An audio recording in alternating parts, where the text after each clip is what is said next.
othisha abaqhamuka ulisweni kanye nabo bonke nje abasebenzi amalungu egoverning body.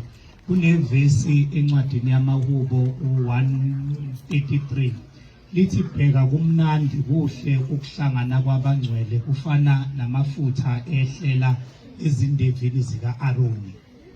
Lelo vesi lelo ke umuntu owayekade uDavide ehlabelela wayebona begcoba inkosi uma uthelwa amafutha lana bese amafutha ehlela esilevini ajwezwe yabona bheke phansi abone ehlanene ayehla kwamjabulisa.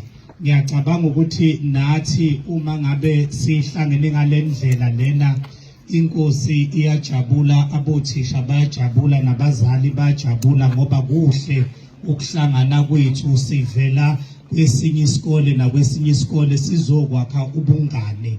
So ke ngicabanga ukuthi uzoqhubeka usuku lube luhle kufane njengalawa amafutha lawana ayehlela esilevini sika Aaron.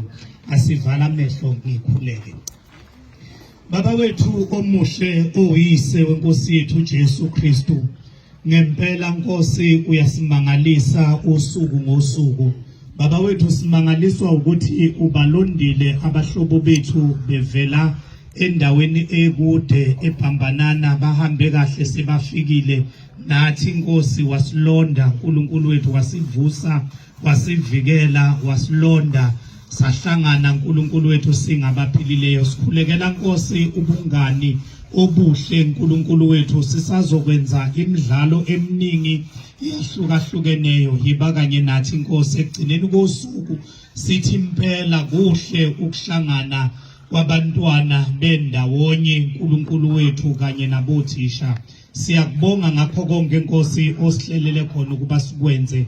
Siyakholwa ukuthi noma sesibuyele emuva emakhaya uzosivikela, usigcine, wenzele ubuhle begama lika Jesu Kristu inkosi yethu manje naphakade. Amen.